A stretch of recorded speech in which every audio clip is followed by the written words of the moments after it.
This is Movies in Contemplation with Jarokk and... Oh, am I talking to Jesus, you? yeah.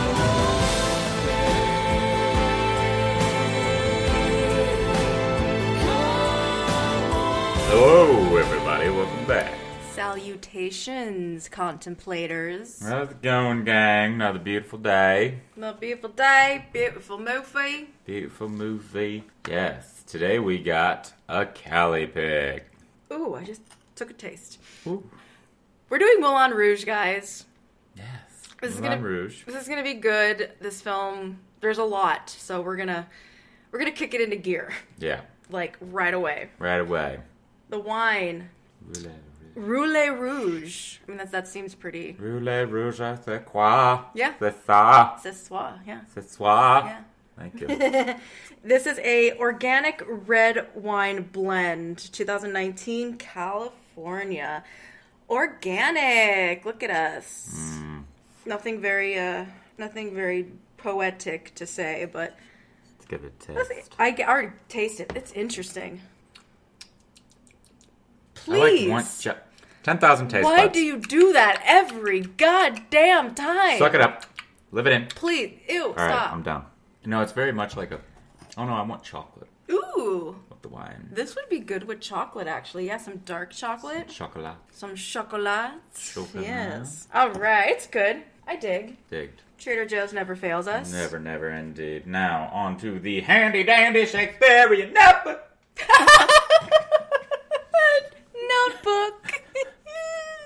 Notebook.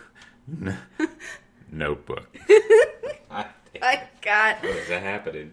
Oh boy, what is this happening right now?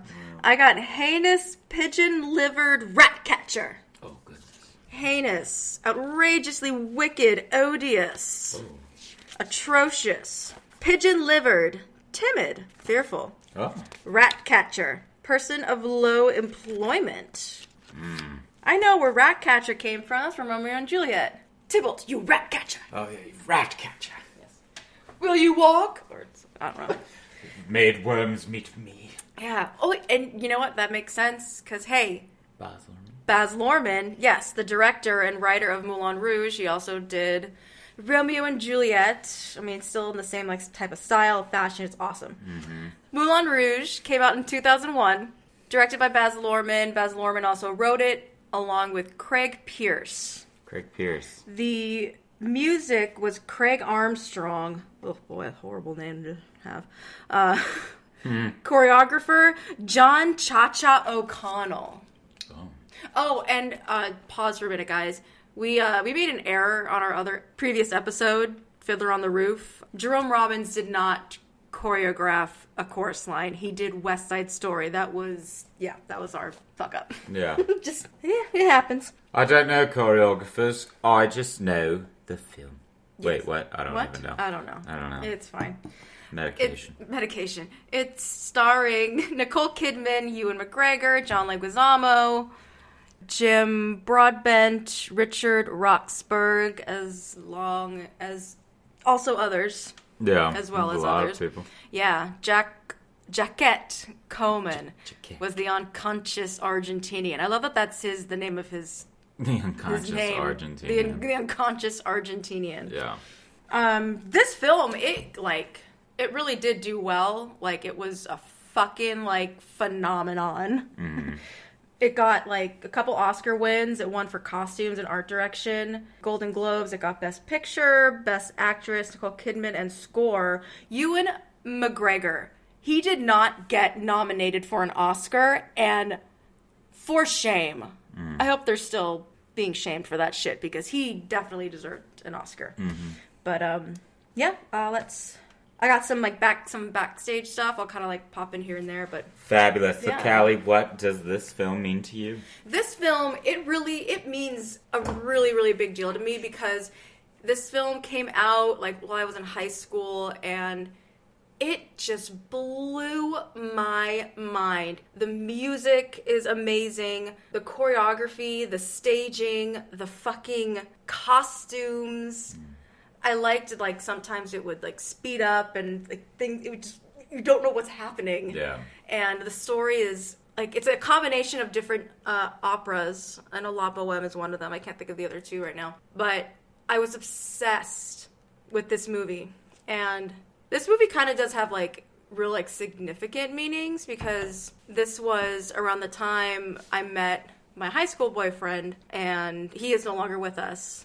And I always think of him in this and just kind of like memories and whatnot. Yeah. So it brings up that part to me. And I loved the music so much that I did, when I used to teach a dance team for like little like elementary school girls, I did a medley of all Moulin Rouge stuff. And I think it was like some of the best like choreography I did for them. And it was a big hit. The girls loved dancing to it. My dad mixed the music with me, and it was like it was an amazing time. So yeah, this film will always have like a special place in my heart. And it definitely is. I think it's like one of the top films like you need to see before you die. Yeah. And it's actually on a list like that. Wow. But you kind of told me a little bit of how you kind of tried to watch it and something happened. What happened? Okay, so I totally remember. So around the time when this came out, I was pretty heavy into herbal medication. Mm-hmm. And I was watching this one time, and I was on the long bottom leaf, and then just the beginning and everything just started like blowing up in my face, and it was like bringing back those memories of that's why I didn't like it, because everything was coming at me, and it was just like I couldn't take it. Yeah. Like, it's crazy. So that's essentially what happened on that aspect with me. But that still is like when I was watching it, it brought back those memories, and I was like, I totally remember why I don't like this now. Like, I totally remember why I never continued why I didn't sally forth, because fucking it just was this explosion of all the different mashup music. Yeah. All of the shit. Like, I liked the mashup music, but my God, that beginning bit. And even from the beginning, I know you're going to go through it, but just like when we first meet John Leguizamo and everybody, and it was just like, and then the can, and like everything Skirts was just flying everywhere, knickers flashing. Yeah, just fucking all kinds of just shit that's just mesmerizing. It's a lot. Like, I really wouldn't recommend watching this when you are on some type of substance. If you just don't be straight when you're watching it, because it is a lot, and it's cool because you can watch it more and see things that you've never seen before, because there are a lot of like quick cuts. Yeah. When you think about it, it's just like cut to here, cut to here, cut to here. Oh my God, who's that? I know, it's like I felt like I was gonna go epileptic. Yeah, you shit, don't. Like, you don't need to be on anything when you're on this, because the movie's gonna give that to you. It already. Yeah, and I really think in my opinion, I feel like they might have done that on purpose, because it was, this is all being watched mainly through Christians. He's telling the story, and how his first time going into the Moulin Rouge, it's probably was like that. And he was on absinthe too, so that could have helped. It'd be really, really like, that's what happens when you drink it. Oh boy. Right. There's some really interesting things that, like, backstage that I learned. They were thinking of a lot of different people to be the two leads, Satine and Christian. Catherine Zeta-Jones, Heath Ledger, Hugh Jackman, Jake Gyllenhaal, and Kate Winslet, Hilary Swank, Renee Zellweger, Drew Barrymore. Like, those names were kind of bouncing around. Yeah.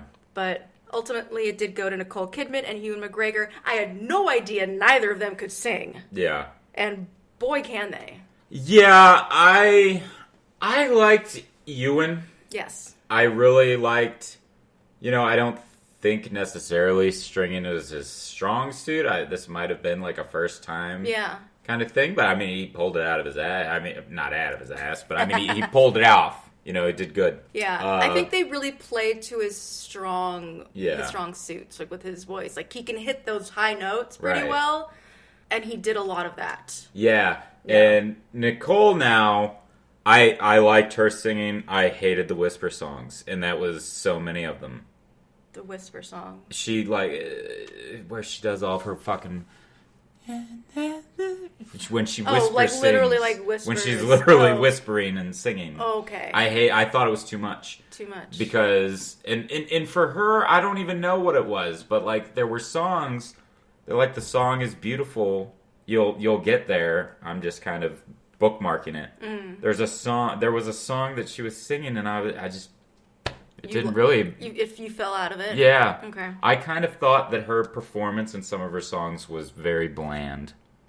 Yeah. And very just kind of boring. Like, I zoned. Yeah, well, like, You know? Nicole Kidman, she kind of has that already where people legit think that she is stale, she's a mannequin, she shows no emotion. But I don't know if it was her. I'm going to probably say it was probably Baz that really pushed her to really be, like, kooky and over the top. Yeah. So I do appreciate that she did kind of like come out of her comfort zone and like legit be like a goofball. Yeah. And I thought it was kind of charming in my opinion. But something really interesting. So like Courtney Love auditioned for the role of Satine, and she allowed Baz to use Nirvana's "Smells Like Teen Spirit" because that's in the opening like number for the like Moulin Rouge. Right. And she's like, I think that's like the one time she really allowed someone else to use Kurt Cobain's work, because she's like in charge of like the rights and all that shit. Right. She owns the rights to the songs, I believe. But she didn't get the part, obviously, and I read that it was like one of her like biggest disappointments. She still allowed them to use the song because they weren't really using that much. It was just a couple lines of the chorus. Yeah. You know, but Baz hired Marilyn Manson to sing it. And apparently Courtney Love and Marilyn Manson have had a feud for, like, ever. Oh, Jesus. So she had a hissy fit and said either someone else sings it or it's not going. And this was, like, weeks before opening. So they hired, like, a very an unknown band to just sing the vocals. It was supposed to be Marilyn Manson! Wow. Tell me that would have not been cool.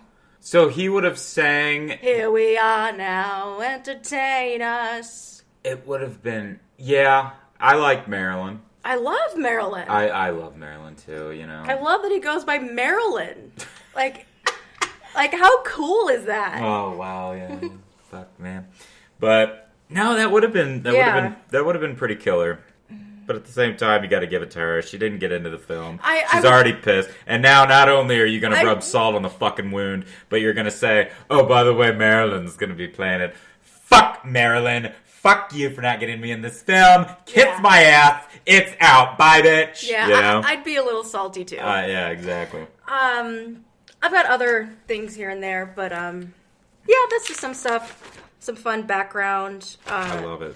Baz Luhrmann got the idea for the movie. He was in India, and he was at the movie theater watching a Bollywood movie. Oh. And it was like, he was saying it was like 3 hours long, and it like inspired him to do this. So, and also like, when I watched this, when I did as a kid, I would never watch the beginning. Because it's too, or the end, because it's too fucking sad. Yeah. So when the movie opens up, like, it's very much like 1900s, like, film style, which is great. It's a curtain. You see a conductor. He's losing his shit. Yeah, very over the top. Doing the 20th Century Fox. Dun, dun, dun, dun. Yeah. And then we get the overture, which is lovely. It's just like we're at a fucking theater. Like, gonna watch a fucking musical. It's so... It slows down, and then we go into, and there's John Leguizamo singing Nature Boy, and then you see this depressed Ewan McGregor like drinking and crying, and it's just so sad. Yeah. And Ewan McGregor, he like gets up. We do get some really cool shots of like Paris too, because it starts like really like zoom in like from wherever John Leguizamo is. I turn away from this village of sin. the priest. So Ewan McGregor's character, his name's Christian, obviously. And he begins to type and talk about the Moulin Rouge. And he pretty much spills the beans. We already know what's going to happen at the end of the film. Right. He met this woman at the Moulin Rouge. The woman I love is dead. Like, okay. Oh, yeah, when he's talking about it in the typewriter. Yeah, right. yeah. Like, he's telling us right off the bat, The woman I love is dead. This is not a happy ending. Mm-hmm. So he's like an English guy, Christian, and he moves to Paris because during the end of the century, I believe, 88, 89, I think 88, it was around this time in Paris where, like, the bohemian kind of, like, revolution was a thing. It was all about art and artistic expression and painting and dancing and performing, and like that was like the place to be if you wanted to be in that perform and show your art. And Christian's a writer. His dad, of course, he's very scary. He's like, you're wasting your life at the Moulin Rouge with can dancer. And he's writing, he's all excited, but he wants to write about love, but he's like, holy shit, wait a minute, I've never been in fucking love. Yeah. So how would I know? So this, what's his name? Jarokk Coman. I'm sorry if I'm saying his name wrong. He falls from Christian's roof. He's an unconscious Argentinian. An unconscious Argentinian fell through the roof, and he's fucking sleeping. And then here we meet John Leguizamo. He plays the painter of that time, Toulouse-Lautrec. I'm not going to say his full name because it's fucking long as hell. Toulouse. Why can't I remember where that's from? You can't remember what Toulouse is from? No, I can't. The aristocrat cats. Thank you. Okay, we were saying it for like days, and I can't remember. I'm the leader. Yeah. Listen to me. Yeah. It's just a stupid old cricket bug. I'm the leader. What color are them boots, Jed? Black. Well, now how would I know that? Okay, enough. Oh my god. So, Toulouse comes out. He is I believe dwarf would be the right way to say it. I'm not sure. Little person. But he and his group are practicing for a play that they want to put on for the Moulin Rouge. It's called Spectacular. I love that the play or the show, whatever, it's like the stupidest name. Mm-hmm. You know? Like Spectacular? I mean, it's no Painted Veil. But No, exactly. Painted Veil. That name. Yeah, that's a good thing. Oh, the Painted Veil. I know, you need to watch that movie. I know. Maybe I'll pick it sometime. Maybe I've never seen it. But the unconscious Argentinian, he has narcolepsy. And we meet, there are other people involved. There's Sati, the composer, Audrey, the writer, and the doctor. He just goes by the doctor. I'm not, like, really sure what he does, but I feel like he does a lot of, like, the pyrotechnic. Yes, he's the pyro guy. Yes, very that. I love Audrey. Audrey's great. I wish they were in the show. The movie a little longer. It's like, who else is going to read for the role of the young, sensitive Swiss poet Goatherder? I don't know why I find it funny. Goatherder. Like, I wonder if he's writing about himself, you know? That's what I'm thinking. So they use Christian. They're pretty much doing The Sound of Music. Yeah. It's The Sound of Music, but the words aren't fitting with the song. I don't even know what the fucking lyrics are. And Sati, the composer's like, dude, like this isn't working. Aren't they trying to sing The Sound of Music? I said that. Oh yeah. Are you paying? Sorry. Hello? I'm sorry. Hello? Hello? Did you say something? They're singing The Sound of Music, the opening number to The Sound of fucking Music. I'm sorry. God. Okay. Jesus. Am I boring you? No. I'm sorry. Am I boring you? No. Am I boring you guys? Are you guys bored? I'm sorry. Do I need to pick it up a little bit? All right. So they're singing the fucking Sound of Music. You didn't know the lyrics because you can't understand what they were saying. You want to keep thinking that I'm not paying attention? Because I am. No, you're not, because that's not what I said. Yeah, it is. No, it's not. So it wasn't verbatim, but that's what you said, essentially. Well, that's why you gotta start. If you're gonna go there, you need to... I'm trying so hard to be mad at you. It's just not working. You're gonna go there?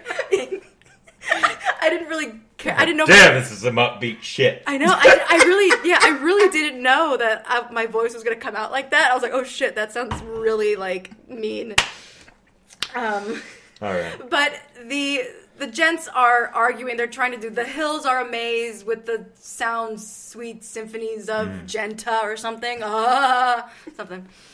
And Christian is trying to like come in. I love that the Argentinian, he pops up. He's like, "The hills have agony, have agony." And he just falls right back asleep. So instead of trying to interrupt, he comes out with, "The hills are alive with the sound of music." Do not use me. We're gonna cut this and have Christian do it. Are we? Yes. Okay. Yeah. Anyway, put a pin on that shit. And they love it. If it's perfectly, of course, if it's perfectly, it's the real fucking song, Sound of Music. And they suggest, oh, hey, you and Audrey should write the show together. And Audrey was not having it. He was a diva. I am like, bye, bitch. Bye, bitch. Yeah. And I love the Argentinian pops up and he's like, the hills are alive with the Sound of Music. I love it. He just has this. I knew you would like this character. He's my favorite. Yeah, I knew you would like him and Ziedler because they yell like you. Yeah, I love it. I know you do. My gosh! Yep. Get ready for a lot of that, folks. Oh, yes. Get ready. Prep your ears. It is coming. So for some reason, they're like worried that Harold Ziegler, who is the owner of the Moulin Rouge, he's kind of like the ringmaster. It's kind of his costume. It's very like ringmaster and the greatest show. Yeah. See, I'm glad we're doing this. Because during that bit... Hey. Me too. Thank you. Hey, look at us, huh? Look at us. Who would have thought? Not me. No, but I'm glad we're doing it because, you see, I never really actually understand the beginning. I didn't know it comes that very fast. Toulouse actually knows everybody at the fucking Moulin Rouge. I didn't know that those guys were a part of the fucking Moulin Rouge. I thought they were just trying to be in there, trying to get in, essentially. Well, it's just so confusing to me. That's how it does come across at first, because Toulouse, from what I see, he's not a part of the Moulin Rouge, like he's not employed there, but they all know each other because they are children of the underground. Yeah, and they're Bohemians. They're Bohemians.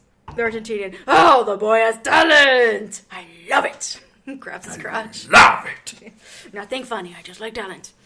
So like there already is like Harold Z. Like everyone has the same goal. They want to make a legit blowout, spectacular show, a musical, pretty much, and kind of bring it up a little bit because the Moulin Rouge, like it is very like underground, but a lot of rich people go there because they want to indulge in certain fantasies that they can't do up in their high society asses. Right. So because I guess Christian is like a nobody, like he doesn't have any work to speak of. He's completely green. They dress up Christian in the Argentinians' like best suit, and they're going to play it off as if he is a famous English writer. So that was supposed to be the Argentinians' best suit? Best suit. They were all wearing the exact same fucking suit, were they not? Who? Everybody. Well, the guys. Everybody was wearing a black tux. The guys in the high society, yeah. Not. I mean, the other guys like the doctor and Argentinian. I thought all of them were wearing a black suit, black tux or whatever. Not all of them. I know Toulouse was. Oh, okay. Toulouse was. Maybe I'm just thinking about Toulouse. Yeah, the doctor has his own style. I think he's called the doctor because he actually, his costumes they look very much like a witch doctor.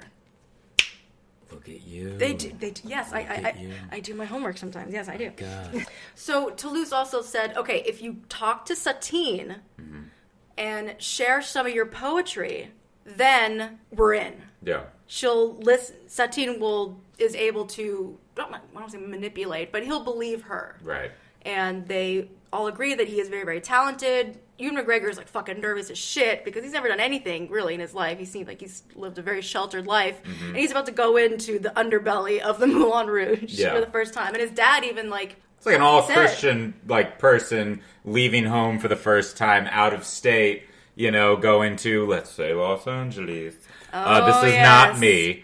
But anywho, I was already bad. You were already bad. I was bad way too early. You were bad before you left the Midwest. Yes, I was. Which is good, though, because then I was prepared for everything when I got out there. But anywho. Yeah, we see that all the time in Los Angeles when people move. They had a sheltered life. And then they move. I saw it in New York, too. It's crazy. And then they get out there, and it's like, I can do everything that I wasn't able to do at home because my parents... fucking down my throat. Yeah, I mean, it's great. I mean, there's that can be a dangerous thing, but if you do everything and just go rage out. Yeah, rage out. Just be safe and pull a Christian. Maybe that's why his name is Christian. Look at you. You're on it with the snaps. You're fucking hitting it today. I'm hitting it too, yeah. You're hitting it, and my snaps are fucking... Your snaps are tight. God damn, thank you. And also, Christian tastes his first glass of absinthe. Absinthe. The Green Fairy. Oh my god, cool fact about the Green fucking Fairy. So the Green Fairy is actually Kylie Minogue. I didn't know Who's that?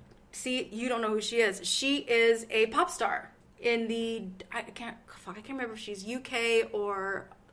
New Zealand. Wait a minute. Yeah, you know the song. Did she sing Did she sing the song? It was love.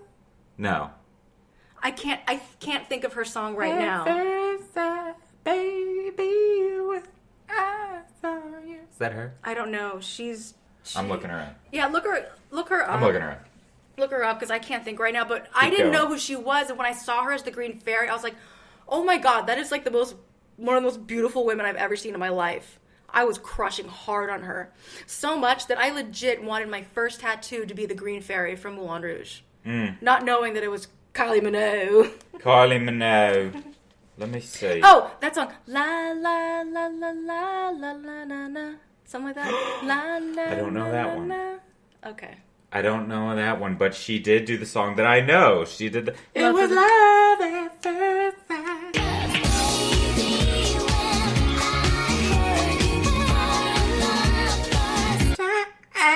We were meant to be. She's Australian. One. Yes, I knew she. Yes, yeah.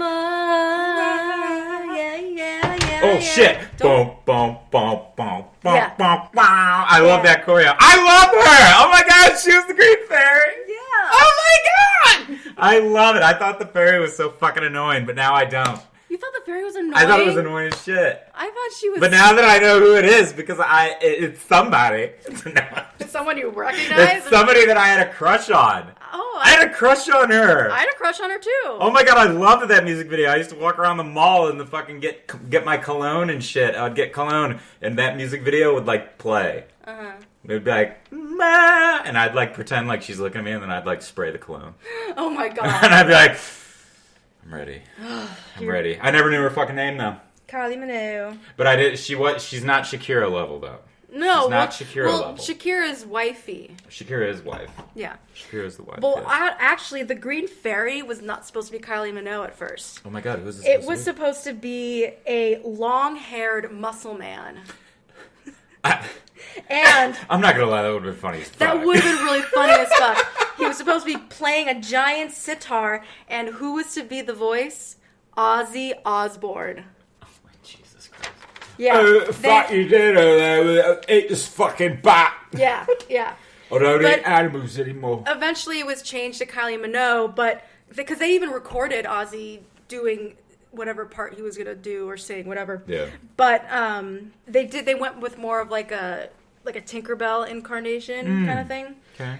Osborne still gives his voice to the fairy's guttural scream when she turns the. I hear it now. Yeah, when you listen to it again, guys, if you did not know that Ozzy Osbourne was supposed to be the Green Fairy, listen for the growl when her eyes turn red. Yeah, I hear it now. That is fucking Ozzy. Isn't that interesting? That's crazy.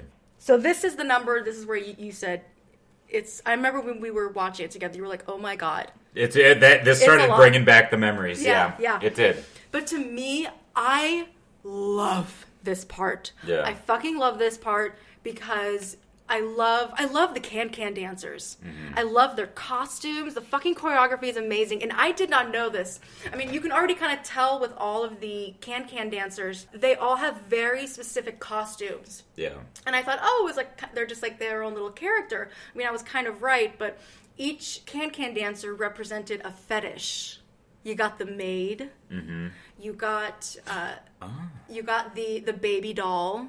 Very pervy, but for oh my god, it's all making sense now. Yeah. See, I don't know. Now I'm gonna have to watch it a fucking again. Yeah. Because I didn't see that. I thought they were all essentially wearing the same fucking thing. No, because they. To me, it looked like they were. Because you never... But now that you're describing you don't this, really get a lot of long shots with the can dancers while they're dancing, moving around, because they're constantly dancing and dancing and dancing. They had...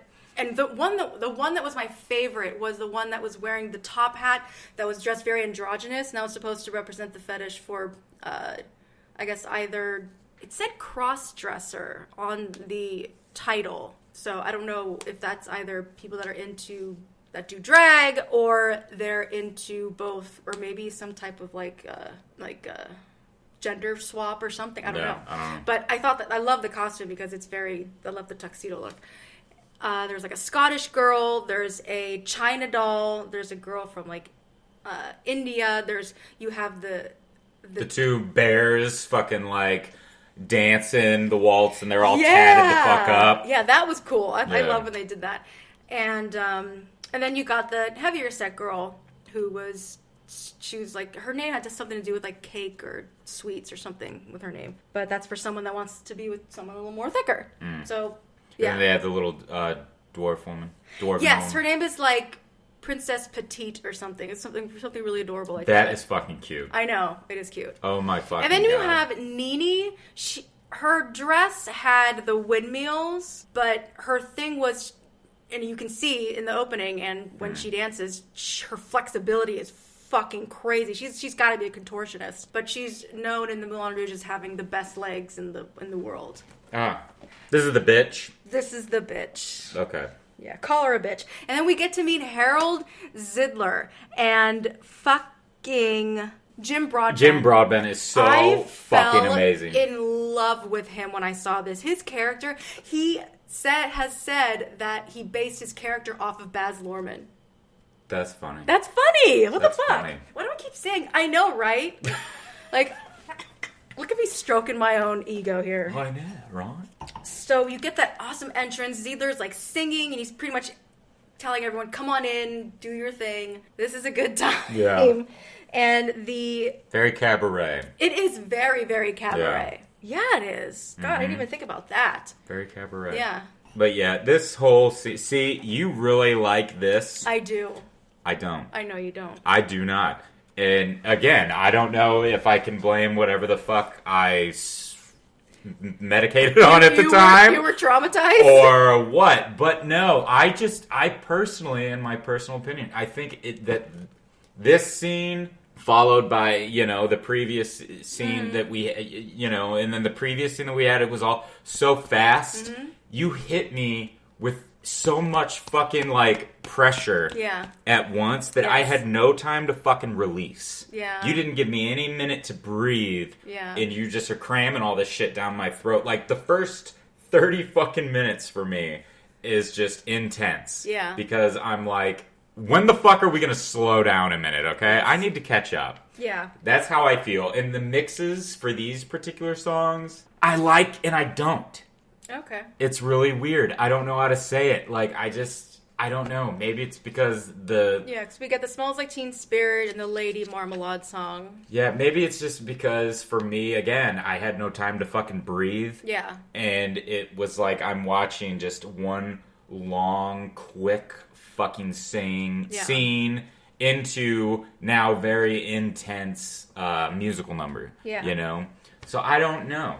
But everything you're saying is making me want to, like, watch it again and just really observe. But it does keep bringing me back to that really bad trip that I had. So, I mean, So the guys get in, and Toulouse he claims that he has this all planned out already, which really he doesn't. Toulouse doesn't really plan out anything. Toulouse is a bit of a dupe. Yeah, he's a little dopey. Mm-hmm. He's a goofy doofy. And he's saying to Christian, okay, so after Satine's number, I've arranged that you're going to go meet Satine. Yeah. But Satine was supposed to meet someone else that night. Someone who is Harold's newest investor. Right. The Duke. The Duke. Oh, the Duke. Oh, boy, the Duke. Oh, boy, the Richard Duke. Roxburgh. Oh, boy. Yes. Yeah. Oh, my God. He was great. Mm-hmm. Like, talk about a really great villain to play. Yeah. And I don't know if they had already planned to make the character like that, or it was the actor, but he was a great mixture of just evil, clueless, kind of stupid, intimidating, intimidating, and funny. Right. He's funny on accident. Like, he doesn't know he's being funny. Exactly. Yeah. And that is fucking what is so funny about him and what is so terrifying. Yeah. Because he's very unpredictable. He's like the perfect Snidely fucking Whiplash, if you will. Like, and I wouldn't be surprised if that's essentially what the fuck he was going for. That could be it. But, that you know. Everyone had a mustache. Right, and then he had that fucking, oh my darling, hello. Yes, that fucking voice was so funny. Is so good.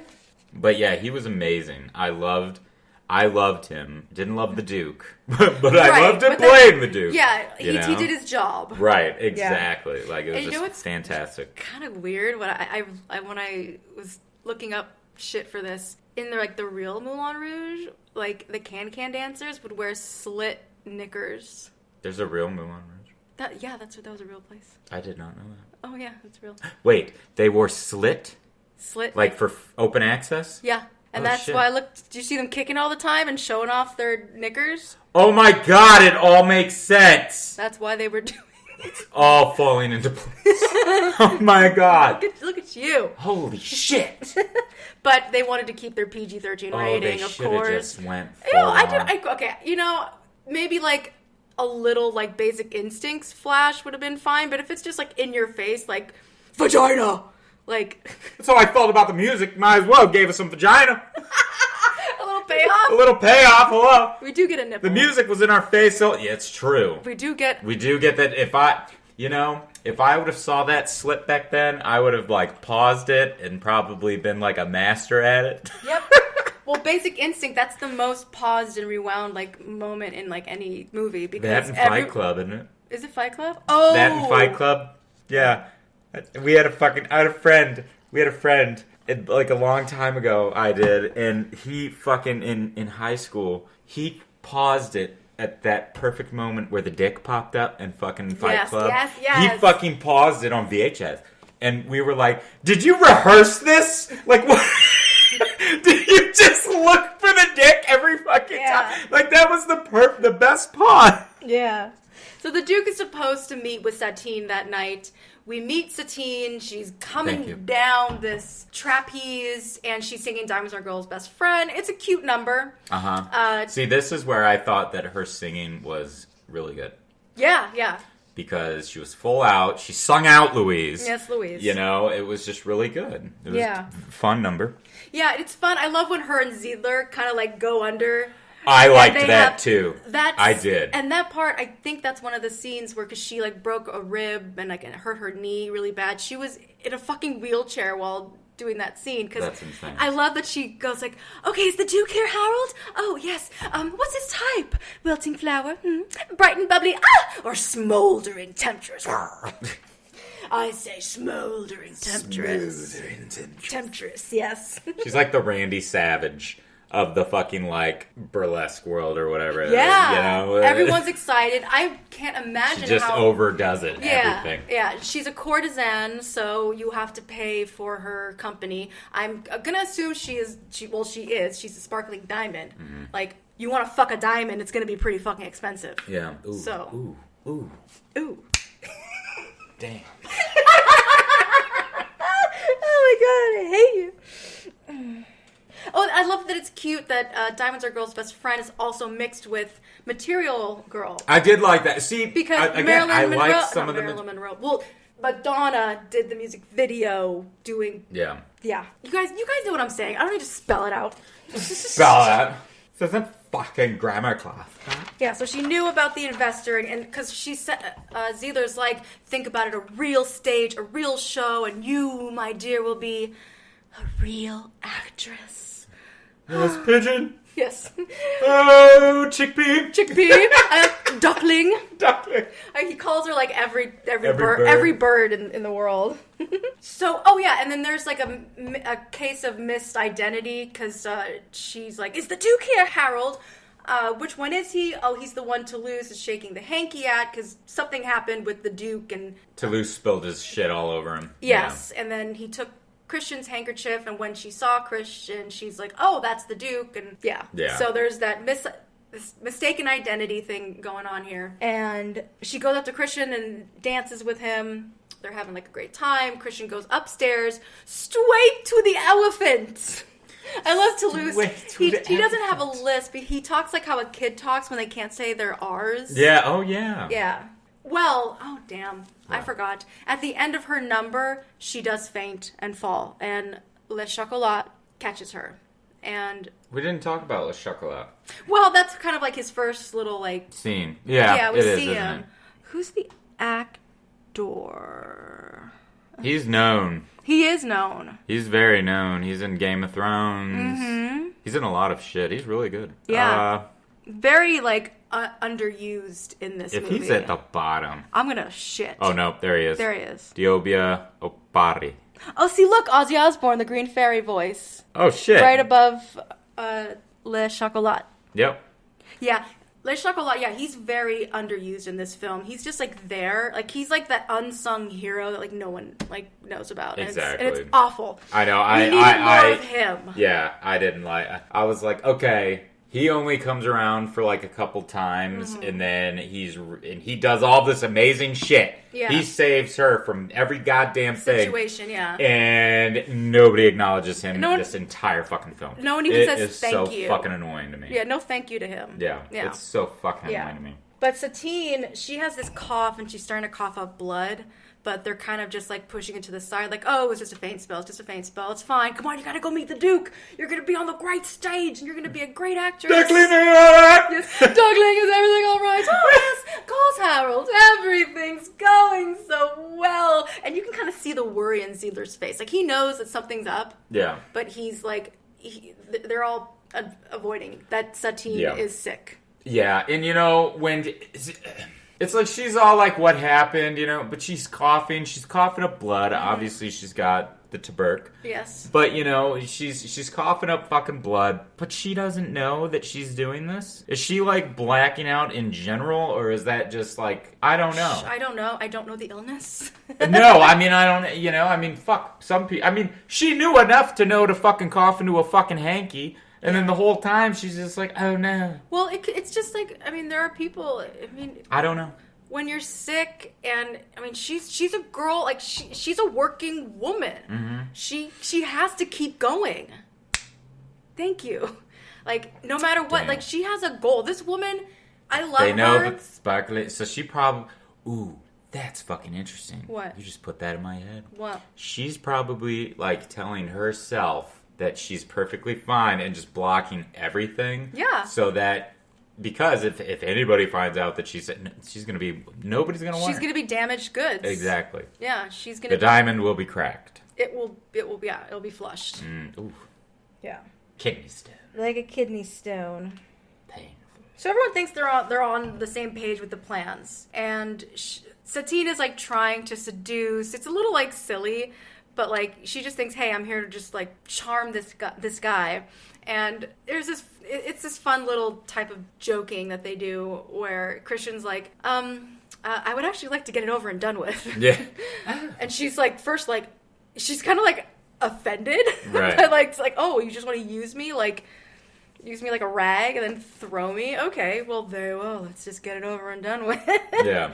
And he, like, tries to do his poetry and it's, like, not working. And he's just kind of like, sometimes it takes a little bit for, you know, inspiration to come. And she thinks that he's got a limp dick. Yeah. Yes. Come to mommy. Let mommy help.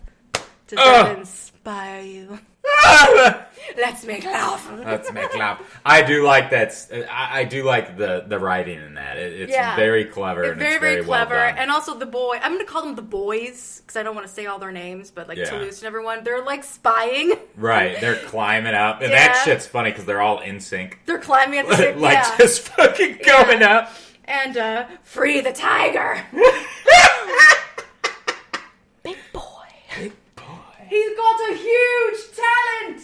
I mean, dick jokes. You can't get better than that. You can't get better No. than dick jokes. He like gets up, he throws her off, she's crawling all over the fucking floor. Yeah, like, she's- heaving, and that's when we see the nip. Yeah, that's the But, thing. like- Like, it's a very small thing, but I remember, God, like, the last time I saw this movie, it's been so many fucking years. Honestly, it's taken me a while to watch this film because, I mean, now it's been about, like, 10 years since my high school boyfriend died, and, like, watching it would be really, really hard for me.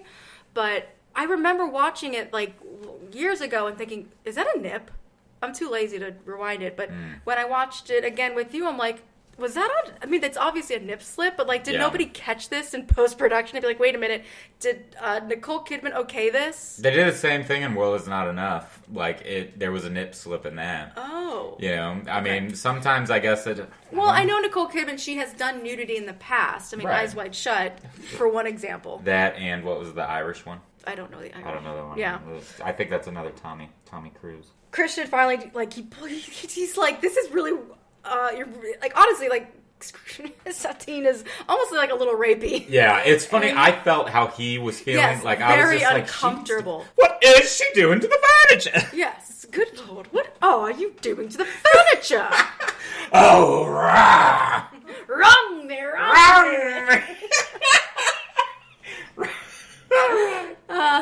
But he finally like is able to pry himself off, like her off of him, and he just starts doing your song. It's a little bit funny, this feeling inside, and she's like, "What the fuck? Like, are you?" He's like, "Is this what you want?" And she's like, "Oh yes, poetry. This is what I want, not your words. Yes. Oh yes. Oh naughty. Oh don't stop, don't stop." Yeah.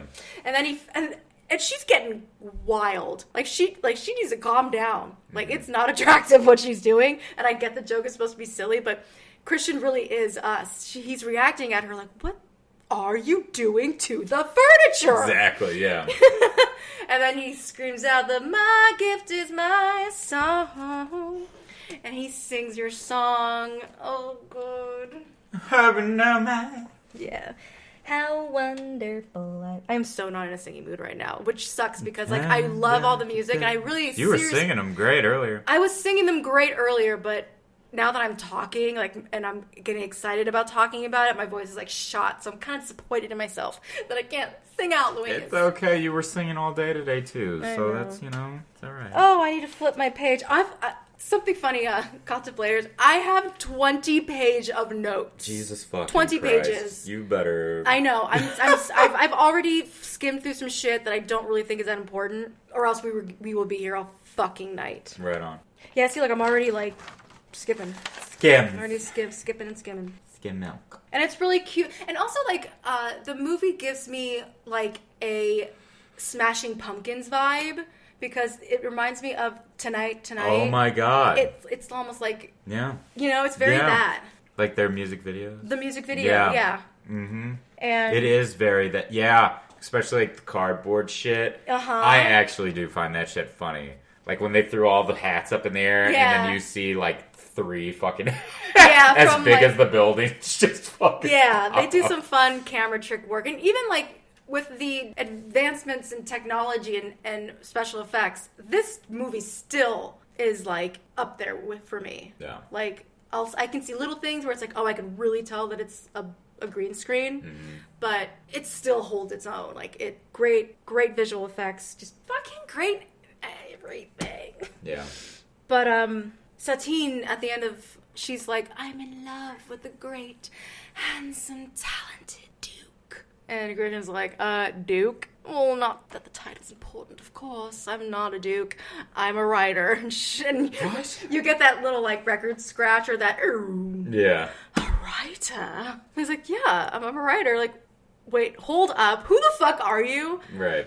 And he's like, well, Toulouse. She's like, oh my god, Toulouse. You're not one of Toulouse's. Another one of Toulouse's. Oh, so talented, very bohemian, penniless. Like, and he's like, yeah. And she's like, oh my god, fuck, I'm gonna kill him. I'm in trouble. And Toulouse is all like, Yeah. He like shoots back up. He's like, oh boy, I'm in trouble. And the Duke. Yeah. Hide!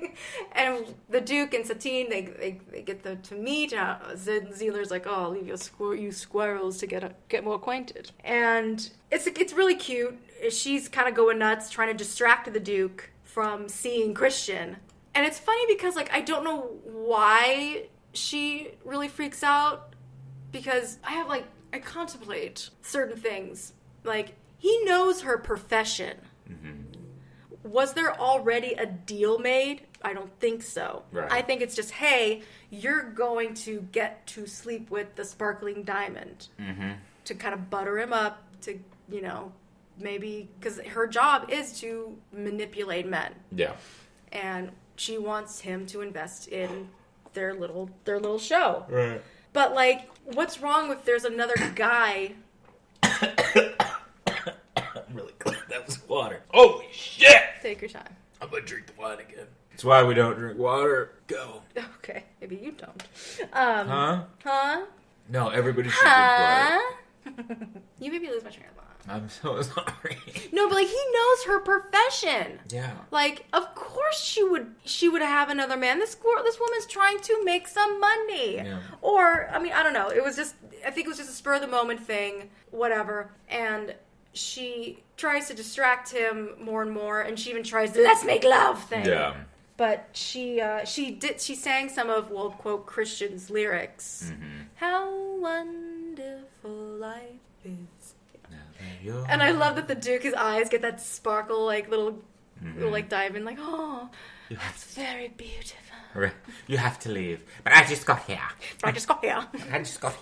Yeah, because for some reason Christian's like, he's not leaving. Yeah, he's being a little fuck. He's being a little bitch. And she's like, all right, fine. We'll wait. We'll wait to sleep together on opening night. But and then he smiles. Yeah, he's proud of himself. He's like, good. He's not good. A sleeper. You're in love with me. Yeah. Get out of here, 18-year-old. But she like faints because she pushes the Duke out and she faints again. And I love, yeah, you know I know. And here's another thing. The Duke, I know that he's rich and all high and mighty and whatnot, but he needs to learn to knock. Right. Like, he just walks right back in and says, I forgot my hat, sees Christian. Foul play. Foul play. Foul play! Bitch, do you know her occupation? Again!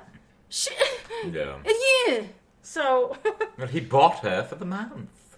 For the month? I don't know. Oh, I don't know. I pay good money to come into this place, and I will have her as much as I want. That sounds a good Duke. Thank you. Oh, I like that. Thank you. But they play it off like they're rehearsing. Ziedler comes in. He's like, what the fuck is going on? Yeah. And I love Ziedler when he was spying, and he was just like, right on target. Yes, let's take a peekaboo. Right on target.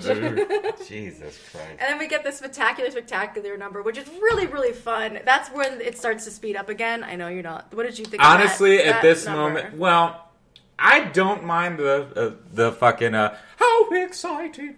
I kind of like it. I mean, the how exciting goes on and on and on and on and on and on and on and on and on and on. It's the song that never ends. Exactly. Yeah. Exactly. Yeah. But I didn't mind it because we kind of had, even though she was a lot, but it broke because we had Your Song, which was a slow number. Yes. It was we had this. We had a chance to get to know the characters and how they are, kind of. Exactly. Get some chemistry, bubbling. So it gave me a nice break. It wasn't 30 minutes of strict fucking... Bah! Yeah. You know? Yeah, and I love Ziedler. He's like, it's gonna be a stupendous, tremendous, gargantuan. Yeah. But so I don't mind that number. Yeah, they tell the Duke what the... You didn't mind it. I'm sorry. I didn't mind the number at all. Okay. I think it's fun. It's goofy, it's playful. They tell the Duke what the story of the show, Spectacular, is going to be, and he's like, generally I like it. Generally I like it. I love when he was oh my god. There's you gotta do it. What the fuck were the words? It's a little bit funny. Oh yeah, he just feeling inside. Oh yeah, he goes, it's a little bit funny, this feeling inside.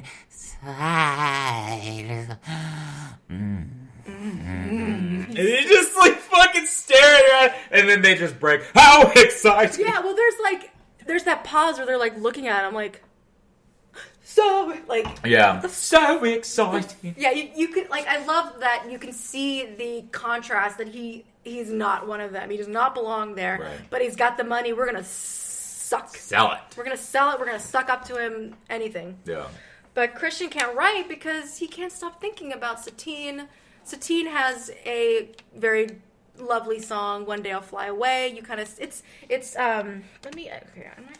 I need to use some of my notes. Because, absolutely. Yeah. Her song is like it's a very typical lead role, like where like the lead is singing about what they ultimately want in life, and she doesn't want to be in the Moulin Rouge. Like honestly, if you think about it, how long do you think she's been? Right. We don't get like a full backstory on Satine. I almost said Christine.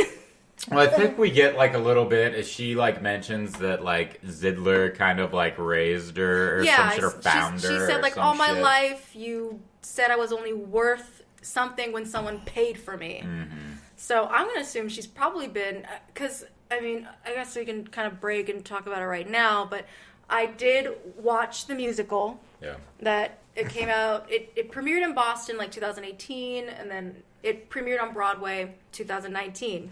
And I don't like that I did, one of our contemplators, Juice, I was afraid to watch it myself because you and we've had experiences where we would go see a musical that was based on a film first. Right. And expecting, I'm all about artistic expression and wanting to do your own thing and write your own stuff. But when we saw Sister Act at the Pantages, we only stayed for like 2 numbers. It was really boring. Yeah. I was really hoping, unless we could have stayed longer and maybe they did put the others. I don't know songs though. From the movie. From what I don't think so. Because from what I remember, like they were doing the opener from like the 3 how they were. Yeah. And they weren't singing fucking whenever I'm with him. Yeah. That's what made me, I know we both talked about it. We stayed for at least 10, 15 minutes and then we drank our expensive fucking cheap wine and then left. Yeah. But it was like, that's why like, I really like Priscilla. Yes. Priscilla is it is the film. It's the film. Like Priscilla did it correctly. My God, Priscilla, Queen of the Desert. Yeah, like that was like the best. When my mom gave us like certain shows, because her and my stepdad had like a package for like the season, and whatever show that she didn't think Kurt would like, she would give to us. Yeah. So we got to see some fun shows. Well, one fun show for free, and the other one was free, but it wasn't. We didn't stick around. Couldn't do it. But I remember being excited for the Broadway musical, but like I think in the midst of like the year, and of course Broadway is still shut down. Yeah. I know. I can't wait to dust off my suit and go back to a theater. I know. Oh my God. Been far too long. Gotta use that thing for something other than a funeral. Yes, exactly. But the musical, going back to Juice, he pretty much said it was ass. So I kind of got that stuck in my brain already. So I became guarded and I watched it. I don't know what production. I don't know if it was the Boston premiere or if this was the actual Broadway. It kind of felt a little previewy to me because so they do have some of the songs from the movie. However, they tried to make it's a jukebox musical, which they're using known songs to put in. It's not all original music. They wanted it to be a little more topical with the music that's known because I know they like a couple years after the movie came out, there was like an idea to have Nicole Kidman and Ewan McGregor do a live performance, whether it be like a one-time thing or couple nights like in Vegas or something, but that like fell through. But people have been trying to make this happen, and I think this musical was like years in the making. But the songs, like I had to watch it twice because I watched it with a very guarded, very pessimistic, just like fuck you, this is not the movie thing. I will say that the group numbers were very sloppy. Like the singing, the harmonies, like something was off. It just felt like something was off with the group numbers. I know it would be impossible to create what the movie did because the magic of filmmaking. Oh, Hollywood. Yeah. And listening to the other songs, like Satine sings Firework. Jesus. Like, I didn't like that, but there were moments after giving it a second watch. I didn't hate it, but it's an impossible expectation. It can't be done. The thing with this film is that they chose songs not only from our generation, but from our fucking parents' generation and before. What it sounds like, I'm not going to watch the musical. I know. What it sounds like the musical is doing is literally just doing from like the generation of my nephew, if you will, just trying to focus on now and 10 years ago or 15, there was that God, what do they had? Is it Rihanna? Like, I want you to make me feel like I'm the only girl in the world. They had Chandelier. Did they have S&M? No. Oh, Jesus. They had Toxic from Britney. Okay, maybe I'll watch it. But it was interesting. They changed things up a little bit. I don't like what they did with the character of the Duke. He was not, they made the Duke too straight, meaning like he was just very one note. I wasn't very intimidated by him because there was no real hint of crazy. He was just a threatening rich guy. And he was kind of attractive. Like, I think the Duke needed to be kind of smarmy and to be somebody that you don't even want, like, you know, if you make him attractive, she's gonna want to go with the Duke. You know what I mean? Yeah. Then Not that this looks, isn't fucking Twilight. not that looks are everything, but it was just interesting. A second viewing, I didn't hate it as much. They did add a little more backstory, but there were parts where it was just like it was very boring. So it wasn't for me. I'm a fan of I'm a fan of what they attempted to do. Yeah. But for the most part, it didn't work together. But it got nominated for like 14 Tonys. Right. I don't really necessarily know what they won. I mean, fuck, this year's been shitty for for everything in the entertainment industry. Like, fuck. But anyway, Christian, he does go to Satine and says that, like, did you really mean it? Do you love me? And she's like, no, men pay me to tell them what they want to hear. Right. And this is when he climbs the elephant. He climbs the elephant, yeah. And he's like, wait, you've never been in love either? Like, I love that he's preaching that love is like oxygen. Love is a many splendid thing. Love, this is where it belongs. But he's never been in fucking love. Never been in love. So it's kind of like, hey, don't like shame her for not being in love when unless he was looking for it. I don't know. She's probably never looked for it because she probably thinks that she doesn't deserve it. Yeah. Because of her job. So she's always kept that notion inside that she's probably like garbage and no one's ever going to love her anyway. But hey, I'm beautiful, I'm young, I'm tight, pay me, kind of thing. I don't know. But I don't knock her for wanting to be ambitious because he's like, love is a life without love. That's terrible. And she's like, no, being on the street, that's terrible. Yeah, that is terrible. Not saying that I would, ever shack up with, some rich guy just from on the street. Like, no, I would find a job and do it. You know what I mean? Yeah. Like, if we weren't in our, I hate saying situation, like it's something awful. Like our wonderful, glorious life. Sorry. I don't know. I heard myself starting situation as if this is a problem. I just want to reassure you. I don't want you to get in your head or anything. I'm not in my head. Okay. There's enough long bottom leaf to go around. Yes, there is. But what I love about this song that they sing together, it's a medley of kind of famous but not so famous love songs. Yeah. Like and I really didn't put it all together until I obviously became more of an adult and actually knowing all these songs. I'm like, oh my God, it's that song. Oh my God, it's that song. It's the Beatles. All you need is love. And I will always... Oh, God. I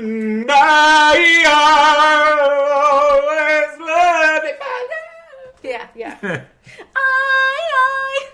That's what she does. I can't help loving you. Oh. I can't help, yeah. So she gives in. I mean, we already knew that she had feelings for him anyway, because he's kind of like, just try making love one time. And see how it feels. Don't make it transactional. Don't make it about money. Do it because you want to do it, and you're doing it for love, not for a game. Because she even said, "Love is just a game." Okay, I see. Do you see? I do. Oh my God, I'm really jumping here. So, the Duke he said, okay, like I'll invest, but I need some insurance. I need to know that my investment is not just for shits and giggles. I know you people pretty much do want me for my money, but I do clearly have a thing for Christine. So he wants the deeds to the Moulin Rouge and a contract that binds Satine to the Duke exclusively. She is not to have sex with anybody. She can't be with anybody. She has to only be with me. No. So he's forcing see, that's the thing. Like, there's something to like teeter-totter to like kind of like contemplate. Like, did he really love her, or did he really just treat her like he does with anything that he thinks as his property? Yeah, exactly. You know? Mm-hmm. because there's that I don't like people touching my other things! Yes, and that's when we get a glimpse of how crazy he's just, it's not like I'm a jealous man. I just don't like other people touching my things. And Harold Zidler, his look of like shock, like, oh my God, this guy is insane, but I need this money. I understand completely, Duke. Signs his name, and he's like, I'm not saying anything else. You're fucking crazy, but hey, I'm not fucking you. My manservant, Armand. Yes, Wait, Warren. Warren. The manservant. Yeah, because everyone's intimidated by the manservant who has a gun. Yeah. I guess guns weren't, I mean, they're not like how they are now, but not too many poor people own guns. I'm sure guns, still to this day, are probably very expensive, but... Well, it's just the fact that it's just made him intent. Like, I'm going to kill you. Yeah. Fuck off. And that was, I guess, back then. You know, everybody flashed a piece. Everyone flashed a piece back then, yeah.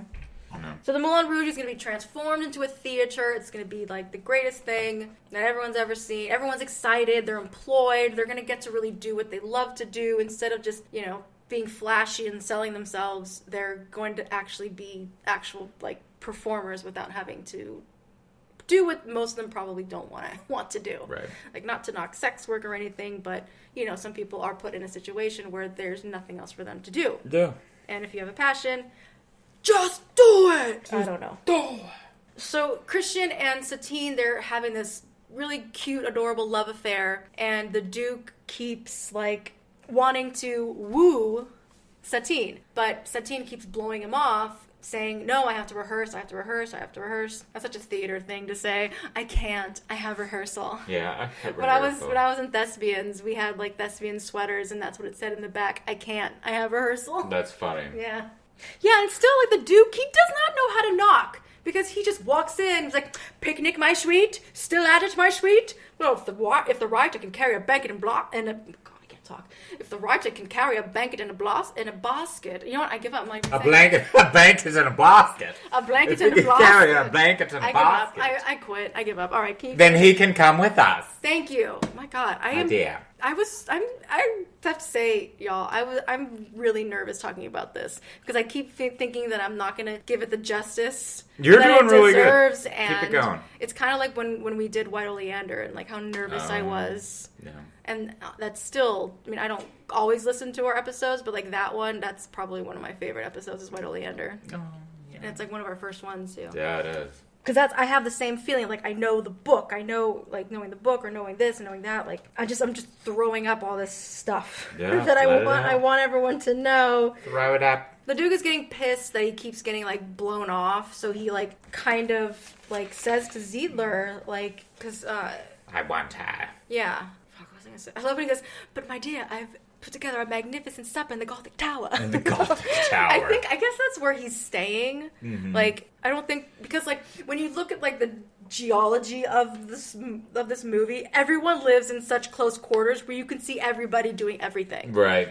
It's really funny actually if you think about it. Like Christian can see Satine through his window, and the Gothic Tower you can see the Moulin Rouge. Like there's no hiding. Yeah. So how Christian and Satine were able to hide their shit, I guess it's pretty good. But they weren't. But they weren't. And also everybody knew. Everybody knew. And the Duke says this quite often. He says, don't think that I'm naive. What kind of imbecile do you take me for? Yeah, you are. Yeah. Yeah, you are, Duke. You are. You are. Yeah, you are. You're dumb. Mm-hmm. So the Duke is pretty much saying to Zidler, like, she keeps blowing me off and she's always at it with that damn writer. And Zidler actually sees Christian and Satine, like, making out, and he's like, oh, fuck. He's like, okay, hold up. Because the Duke's like, if she doesn't, like, come see me soon, like, I'm going to leave. This is not going to happen. Right. Like, he keeps threatening to leave and no money. And Zidler's like, I will insist that Satine takes the night off. And also, Christian and Satine make a date to be together. So there's a conflict there, and Zidler confronts Satine, and the jig is up. Like, he's like, are you fucking mad? Like, he's built you a whole new dressing room. He wants to make you a star, and you're dallying with the writer. Mm-hmm. And she's like, oh, God, Harold, you're so being silly. And he, like, legit screams, I saw you kissing him. I saw you together. Yeah, that's right. Yeah, and she's just like, it's just an infatuation. It's nothing. And he's like, this infatuation is going to end. Go to Christian, tell him it's over, and go fuck that Duke. And What?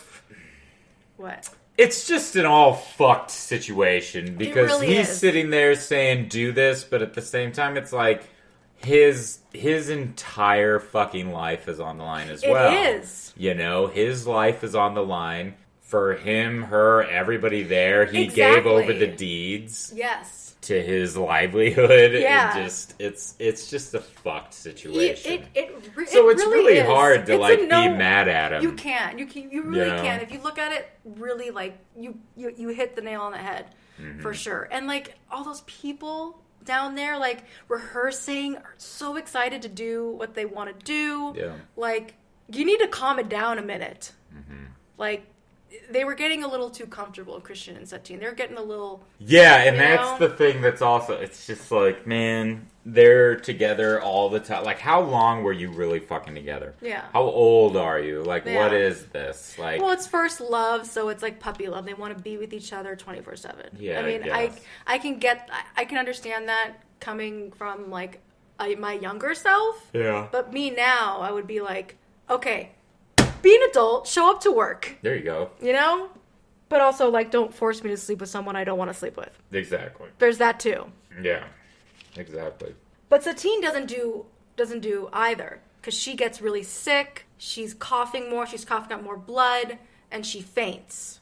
So she didn't get to go to any of their tell Christian or go to the Duke. And the doctor is like, she's gonna be out till like morning. So there's no way she's going to be up for it tonight. And the Duke's about to leave, and Ziedler comes up with this crazy lie. She's confessing! Yeah. What kind of imbecile do you take me for, Ziedler? He's like, Ziedler's like, she had a sudden urge to go see a priest and confess her sins. She wanted to be cleansed of her former life, and oh, you just make her feel like a virgin. A virgin. You know, touched for the very first time. I can't do Ziedler when you hold her and you touch her. It feels so good inside. You made it through the wilderness. She made it through the wilderness. She made it through. Yes. That is the funniest fucking number. This number, Like a Virgin, is stupendous because it's all men. It's so good! And they're singing Madonna. And I'm saying So happy and new. I'm saying this in the best way possible. It is the gayest number, and I love it. I love it. Just the guys are just dancing and prancing, and fucking Ziedler, he's the blushing virgin, and just like it's just mainly Ziedler just saying, "Ooh, you're making me feel all great," and then fucking the Duke. Anytime he starts to open his mouth and sing, you know it's gonna be hilarious. Yeah. She's so fine, and she's mine. And she makes me bow by her love for art. Yes, her love for art scares and cold. And he goes all like Dracula. That's right! Like chasing around. Like a virgin. Like a virgin! Touched for the very first time. Like a virgin. Be mine. Yeah, it's just so fucking weird. Feels so good inside. And then he does the whole he busts out this like opera shit. Yeah. They got a fucking wind machine under his coat, going to attack. He's like, oh, like a bird. I'm like, oh, dude, okay, this actor can really kind of sing a little bit. If that was him, I don't know. I don't know. Don't know if that's a fact, but that number is delightful. It's so funny. And they have that picture moment of them like a wedding photo, Right? And that flash. Yeah, I love the waiters in the beginning because they are so intimidated. They're just like, boom, and they're just walking around like, what the fuck are they talking about? Yes. And then all of a sudden, like a virgin, and they throw their arms up and start choreographing. Yeah. This is very fucking Hello Dolly kind of shit. Very. It's so fucking funny. All right, yeah, that's such a good number. That is a good number. Christian starts to become jealous, and, he's like, where were you last night? And she's like, I told you I was sick. I mean, she legit was. It's not a fucking lie. Right. But Satine pretty much is like, look, we need to end this. Everybody already knows, except the Duke. It's going to happen where the Duke's going to find out, and it's going to fuck everything for all of us. Yeah. So, and he's, he's a boy in love. He's like, I'll write a song, and we'll put it in the show, and whenever one of us sings it or whistles it or hums it, we'll know that no matter how bad things get, we love each other, and that's all that matters. Yeah. So here's what Christian is promising. I won't be jealous. I'll write this song so it'll keep us reminded of each other that we love each other. Hear that. Mm-hmm. Okay? And we get the lovely song Come What May. I love this song. It is a pretty song. It was originally written for the Romeo and Juliet movie, but they didn't put it in. They made it so it was more like a musical, like a duet, like them singing to each other. And it's unfortunate that song could not be put in for Best Original Song because it wasn't originally written for Moulin Rouge. Yeah. Isn't that weird? Like, weird little politics and, like, I just find that funny. Originally written for Romeo and Juliet, not used. Let's use it in this film, but it wasn't written for it. Yeah. So it can't be nominated. I don't know. Yeah. Those award politics. Don't get me started. I know. But Nene, the one that you were mentioning, she's kind of a bitch. Yeah, she's a bitch. She spills the bean. She's like, this ending's silly. Now why would the courtesan go for a penniless writer? Oops, I mean sitar player. And the Duke's like, oh my god, because pretty much spectacular musical is the movie. Yeah. It's the play within a play. Ingenious. Yeah. So, penniless sitar player, it's the Maharaja. He's, and he's kind of like the Duke. I don't like this ending. Why would I don't like that the courtesan is choosing the, Maharaja can give her whatever she wants. He's offering a lifetime of security. And he, suggests, I think that the ending needs to switch. And Toulouse is like, I'm sorry, but that doesn't hold truth to the bohemian life of freedom, beauty, truth, and love. And he's like, I don't give a fuck about your ridiculous dogma. Yeah. Why shouldn't she choose the Maharaja? Fucking Christian, because she doesn't love you. Idiot. And everyone is like, fuck. And she doesn't love him. And he's like, oh, I see. Monsieur Zidler, the ending will end my way without the lover's secret song. And Zidler's like, I mean, it's like the night before the opening. It's impossible, Duke. It's impossible.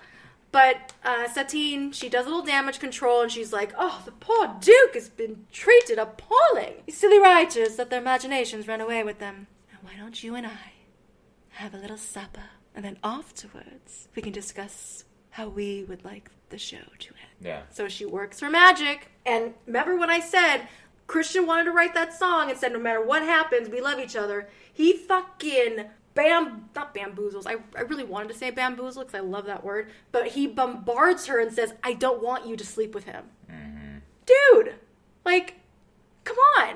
Yeah. I know it's this is a weird, sucky situation, but at the same time, bitch, you're fucking everything. Yeah. You're fucking everything up. And she says... You knew what her career was when you fell in love with her, so what the fuck? Exactly. And she said, I'm doing it to save us.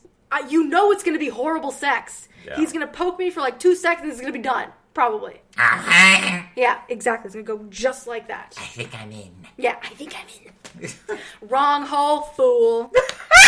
Wrong hole, fool. God, don't be a menace. No. I love that. Yeah. Don't be a menace. Yeah. I love I think I got it in. Yeah. Wrong hole. Ooh, girl, you're so tight.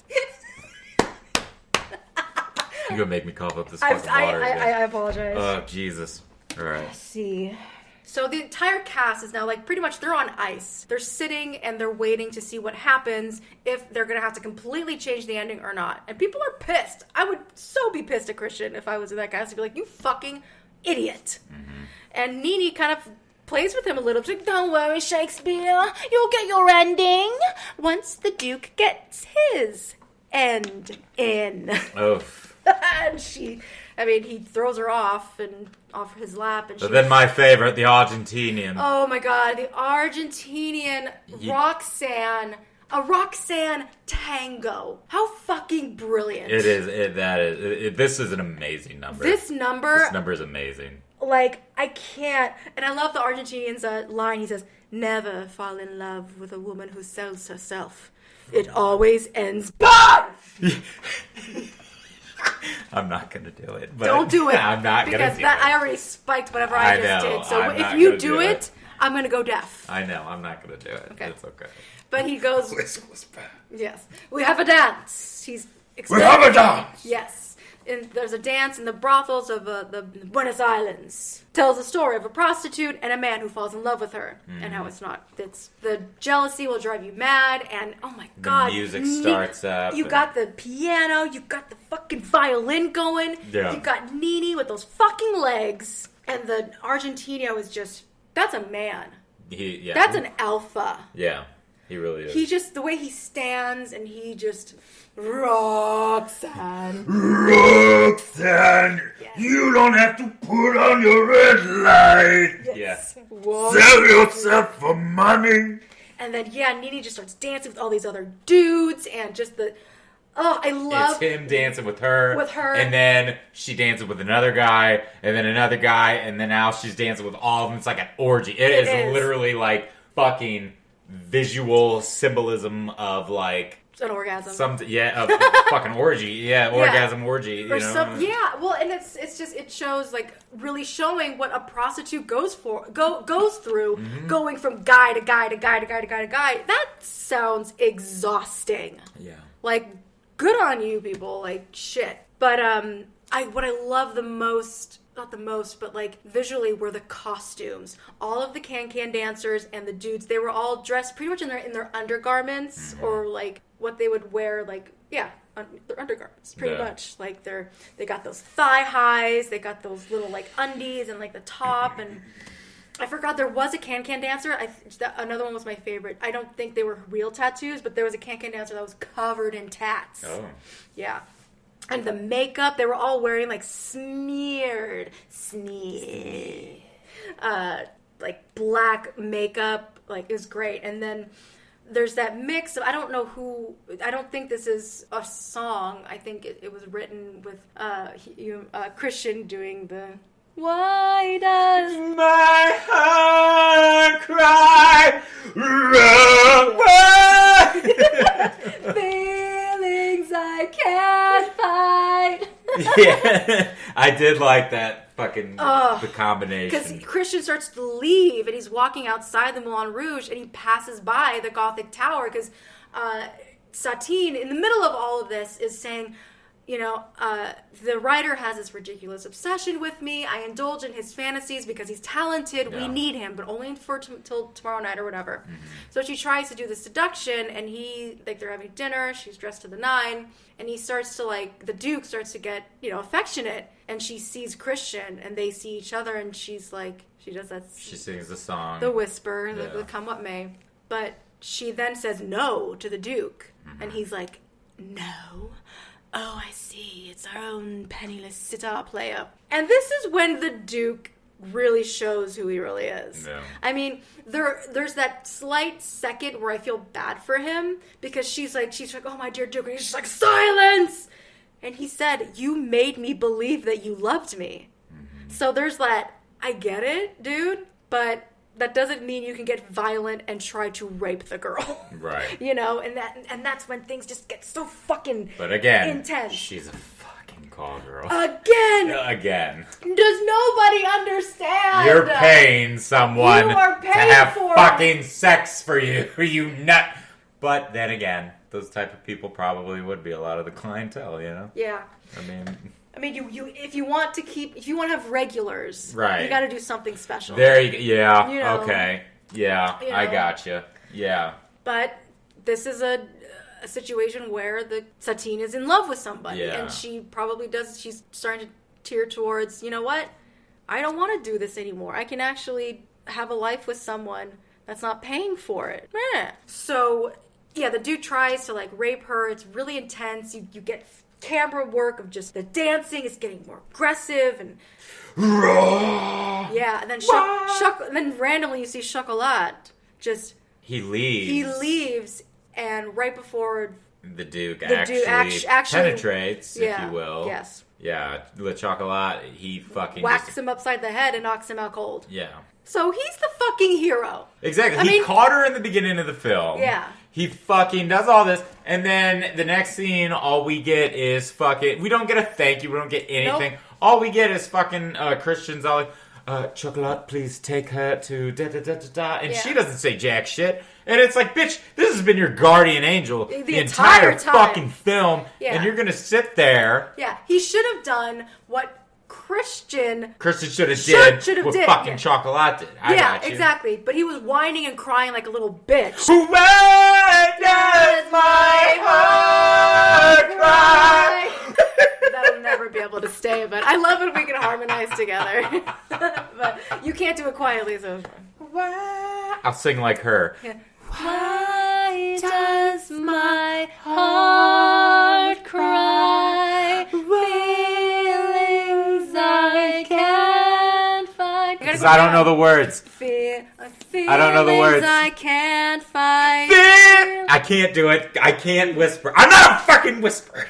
Whisper. I can't do it. So I guess I gotta give her that. She can sing whisper. I can't. But I didn't fucking like it. Because she did it too much. It took away from the intensity. It took away from me. Okay. When she whisper sang so much. Oh my God, I'm seeing because a in look certain in your eyes. I know. Because in certain songs, like in moments, like the end, it worked. The end, it worked. Yes. This song, it worked to an extent because he's right fucking there. She's got to whisper. She's got to whisper. But it made no sense to that one song. Whisper with purpose. There you go. If you're going to do it, whisper with purpose. But there was no reason that she could not sing out, Louise, in that other song and then, choose when to whisper and choose when to actually fucking sing. Yeah. That was me. I don't know. That's just me. I don't know. Oh, the end. Well, yeah. Pretty much Christians was like, okay, let's leave. Let's just leave. What about the show? I don't care about the show. As long as we're together. Let's just fuck everybody else. Let's just run away together. Which, I get it. There comes a time when things get too hard. It's like, you know what? You got to think about yourself and you got to bail. Whatever. Right. That's what understudies are for. Exactly.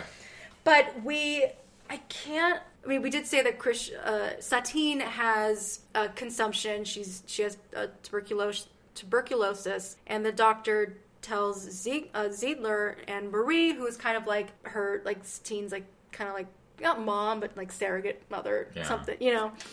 She's kind of like her assistant in a way. Like she helps dress her and she brings her up a lot. Satine is dying, and Ziedler's like, "Don't tell her. The show must go on." He says that all the time. The show must go on. The show must go on. And another really good number. Yes, and that is coming up soon. Ziedler finds because the Duke calls for Ziedler and says it's that right. Like he's in like this denial that possibly that Satine does want to be with him, but because the writer bewitched her with words, and he's like, because at first he was going to be like, hey, let Ziedler keep his fairy tale ending as long as we do this. I don't fucking care how the play. Like, he just wants to fuck her.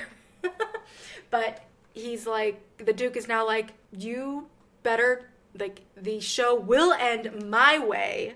And it's funny. I say my way. And he does say it too, a little bit. The Duke was supposed to sing My Way. The song made pop. Yes. Yeah. And he does say that quite a bit, but I don't want to say it got cut. It was never developed. Like, it was an idea. They had so many different ideas for, like, this movie could have been, like, a 3-hour-long Bollywood movie. Yeah. But they had to cut it for time and whatnot. And if Satine doesn't come to the Duke once the curtain falls, I am going to have Christian killed. So Ziedler goes to Satine, is like, pardon the intrusion. Right, he's just hiding in the corner. Yeah, he's like, what are you doing? And she's like, I'm leaving, I'm out of here. Christian loves me, and that's worth everything. And Ziedler's like, well, the Duke says if you don't do the show and sleep with him, he's gonna have Christian killed, and she's kind of like, well, he can't scare us. But when he then finally like reveals like, you're dying, Satine, that stops her dead. And I don't know, do you find it weird that made her want to turn around and be like, okay, I'm gonna do... Yeah, it makes no sense. It makes no sense. It's a weird thing. But it's just like, honestly, for me, the whole sickness is just a fucking like, what? Because it makes no sense. It still makes no sense to me. You don't know you're sick. But you do know you're sick. You don't realize you're coughing up blood, even though you're preparing to do it throughout the fucking film. And, you know, you're so fucking sick, and then it's to the point that you should know what it is. By that time, people knew what the fuck tuberculosis was. They knew what that fucking was. That sickness was, yeah. You know, so it's like, again, it's just so annoying. And then it's like, yeah, Satine, you're dying. Yeah. So, and she's like in shock. If you leave, I don't know. It's just kind of like, for me, it's like, leave with Christian, live the rest of your fucking life and love. Yeah. You're fucking dying, so why the fuck does it matter if you become a fucking actress for the fucking money? You're gonna continue to fucking ruin yourself and fucking do all this shit? I mean, I don't know. She could have ran away with Christian, and they could have done what they could. She could have started taking care of herself. Right. And maybe she would have lasted a little longer, but no, she kept getting put through all of this stress and turmoil. Like, of course she dies when she did. And then she's just pretty much saying, okay, well, I'm dying, so wait, I guess that means I'm gonna do what you say. Like, and Ziedler's like, hurt Christian to save him. Yeah. Tell him you don't love him. You're a great actress. Just convince him. She's like, he'll fight for me, but if you do it correctly, he won't. He'll leave. And that's when that number, Ziedler gets a number, the show must go on. It's really like depressing, but it's a really good number. It's a great fucking number. And it really shows who he is. Yes. It shows that he hates that he's doing this. Yes. It shows us that, you know, because he has that line, I don't know the lines fucking like verbatim. But he's just like, another love, like torn, or some shit like that. Yeah. Another romance gone, or right? Like that. Another fallen hero. Yeah, it's just so like, it's like, man, he sees this all fucking unfolding, and there's nothing he could do about it. Yeah. But it's just like, on with the show. And again, it's like, yes, this is for his livelihood. This is for her career. Yeah. But now we just added the fact that if Christian gets killed, the blood is on essentially their hands. Yes. So yeah. You know? Yep. No, I get it. But Satine tries to break it off, and he doesn't really understand. It's like, what changed in a matter of moments? And she just says, the Duke pretty much came to me and gave me everything I ever wanted. And she drops this quote truth bomb. Is like, the truth is, I am the Hindu courtesan, and I choose to be with the Maharaja. That's how the story really ends. Right. He is heartbroken, and he was ready to just fuck it all and everything, but Toulouse did give him a little bit of doubt, saying, this does not seem right. Mm-hmm. Like, something is wrong. And of course, Christian's like, go away! Jealousy has driven him mad! Yes. Jealousy has driven him mad. But Toulouse did put some word of doubt in his mind, so Christian, he pawns his fucking typewriter for money, and he's like, this is the last time I go to the Moulin Rouge. I had to know if it was real. So Spectacular is opening. The opening number, the Hindu, oh my god, cool. It is so gorgeous, and the choreography is amazing. Like, I would watch that over and over again, because it's just, there's so much to look at. Everyone's doing great. People are loving it. Christian sneaks into the back, and Toulouse, it's still racking in his brain, like, I know Satine loves Christian. It doesn't make sense. Why is she choosing to blah, blah, blah, blah? And the Argentine is just like, how about he is a penniless rider and he is a duke? Or he's just kind of like... He pretty much puts it together, right? Yeah. Yeah, he's just... How about he is the sitar player, yes, and the Duke is... And then he falls asleep. right in the middle of the show. Fucking rolls down. He rolls down some rafter, and then he falls into Christian's hands, and Christian puts on the costume. Yeah, and Toulouse is all like, you're absolutely right. You're absolutely... I know there's something wrong. I just don't know what it is. Yeah. It's just like... And then, he just told you. The manservant does see Christian sneaking up, and he tells Ziedler, like, hey, the boy's here, so he needs to get the fuck out, or else... I'm gonna kill him. Yeah, and Ziedler even says, I told Satine to tell him, like, if he goes there, he'll be killed. And Toulouse hears that, and he's like, oh, that's it, that's why she did it. She hurt him to save him. I gotta tell Christian! And I love that Toulouse, he has one line in the entire show, and his ass can't remember it because he's not an actor. He's playing a sitar, for God's sakes. Yeah. He's a painter. He's not an actor. I must tell the truth. What is it? I only speak the truth. That's right. I only speak the truth. Tama, tama, hey, tama, tama, my beanie, beanie, beanie. I don't know the words, but I love it. She is mine. She is mine. So Christian finds Satine. Satine, she is hanging on by a fucking thread. Yeah. Like, I don't know what type of tonic Marie gives her, and She is like getting sick in the middle of the number. Yeah. She's like about to collapse, and even she almost did in the opening number. Yeah, even but she fucking pulled it Fiddler. together. What's his name? Diddler. Zidler. Zidler. Fiddler. Zed. He's even the Zeeds. He's even sitting there, and he's just like, like on the edge of his seat, like, oh my god, she's gonna get sick. She's gonna die. She's gonna die at any moment. But Christian finds Satine is like, I've come to pay my bill. Yeah. Like, you made me believe that you loved me. You did your job very, very well. Why shouldn't I pay you like every other schmuck that you've duped? Kind of thing. You know, kind of really pulling that victim card kind of thing. And she's like, no, Christian, please. Like, 'cause she's panicked. She's like, you cannot be here. But yet she's also struggling with fucking staying alive. And he won't stop. Like, I love the character Christian, but like there are moments where it's like, yeah, he legit. Who really did kill her, or what really did kill her? Essentially. Ooh. You know. Thank you. Look at you. Well, what really killed her? Yeah. My God, that's true. But it gets to a point where he's being really, really fucking pushy, Christian, and it's like, just tell me it wasn't real. Say it to my face that you don't fucking love me, and then I'll go. I'll pay you. I'll go.